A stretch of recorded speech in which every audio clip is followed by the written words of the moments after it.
اور کربلا کی جنگ کو لے کر لوک منچ نیوز کے بیورو آپ کو بتاتے چلے کہ یوپی بیورو آصف بیگ نے مسلم دھرم گرو منظور احمد سے خاص بات چیت کی ہے. کیا کچھ انہوں نے بات چیت کی ہے آئیے آپ کو سنواتے ہیں. محرم چل رہا ہے اور کربلا کے میدان کا ہر جگہ ذکر بھی کیا جا رہا ہے. ہمارے ساتھ موجود ہیں منظور مولانا صاحب، جن سے جانتے ہیں کہ کربلا کے میدان میں کیا ہوا تھا، کیا ہے واقعہ. بسم اللہ الرحمن الرحیم. آخری پیغمبر حضرت محمد مصطفیٰ صلی اللہ علیہ وسلم اس دنیا میں تشریف لائے اور آپ سے پہلے 1,24,000 کم و بیش نبی و رسول تشریف لا چکے تھے، مگر دین کمپلیٹ نہیں تھا. اور حضرت محمد مصطفیٰ صلی اللہ علیہ وسلم کے آنے پر دین کمپلیٹڈ ہوا. پھر آپ صلی اللہ علیہ وسلم کے پردہ فرمانے کے بعد آپ کے خلفاء نے جو ہے دین کا کام سنبھالا، جس میں سب سے پہلے حضرت ابوبکر صدیق، پھر ان کے پردہ فرمانے کے بعد حضرت عمر فاروق، پھر ان کی شہادت بھی ہو گئی، پھر حضرت عثمان غنی، پھر حضرت عثمان غنی کی شہادت کے بعد حضرت علی مولائے کائنات، اور پھر اس کے بعد حضرت امام حسن 6 مہینہ جو ہیں آپ خلیفہ رہے. اور پھر اس کے بعد یہ امارت اور حکومت تبدیل ہو گئی جو ہے حضرت امیر معاویہ کی طرف. اور حضرت امیر معاویہ کا ایک ناخلف بیٹا یزید کمبخت تھا،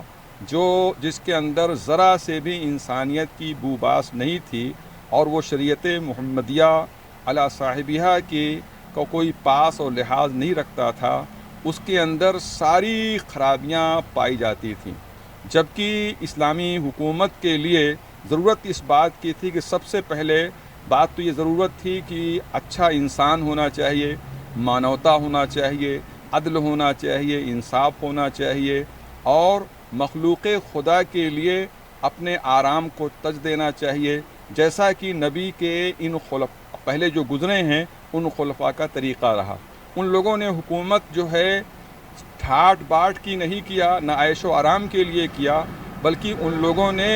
حکومت کا کار صرف اس لیے سنبھالا تھا کہ اللہ کی دھرتی پہ عدل و انصاف کا بول بالا ہو. اب یزید جیسا نجس اور ناپاک اور بد کردار، بد اخلاق اور انسانیت سے گرا ہوا شخص جب خلافت کے یعنی حکومت کے تخت پر زبردستی بیٹھ گیا اور اس شخص نے لوگوں سے اپنی بیعت کرانا چاہا اور خاص طور پر امام حسین سے بیعت کا طالب ہوا، تو امام حسین نے انکار کر دیا. اور امام حسین نے کہا کہ یہ ہاتھ دست تطہیر ہے، یہ پاک ہاتھ ہے، اور یزید ناپاک ہے، اس کے ہاتھ پر یہ ہاتھ نہیں دیا سکتا ہے. اور حسین جانتے تھے اگر میں اس کی بیعت کر لوں گا تو اسلام جو ہے، اسلام کی کشتی ڈوب جائے گی اور اسلام ہمیشہ کے لیے مردہ ہو جاتا. اس لیے امام حسین رضی اللہ تعالی عنہ نے اپنا مکہ مدینہ طیبہ، اپنا گھر بار مدینہ چھوڑا، پھر مکہ آئے، اور پھر مکے میں آپ رضی اللہ تعالیٰ عنہ نواسہ رسول امام حسین رضی اللہ تعالیٰ عنہ اپنے کنبے کے ساتھ مکے میں کچھ دن ٹھہرے رہے. اور ادھر کوفیوں کے خطوط آنے شروع ہوئے.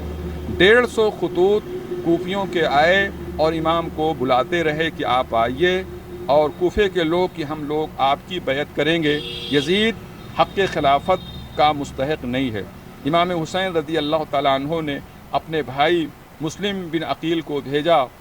اور انہوں نے جب وہ پہنچے ہیں کوفہ تو ان کے ہاتھ پر امام حسین کے طرف سے جو ہے کافی لوگوں نے بیعت کر لیا، اور وہ مطمئن ہو کر انہوں نے خط لکھ دیا کہ اتنے لوگ جو ہے آپ کی بیعت کر چکے ہیں، لہذا آپ تشریف لائیے. چنانچہ اس خط کے پانے کے بعد امام حسین مکہ مکرمہ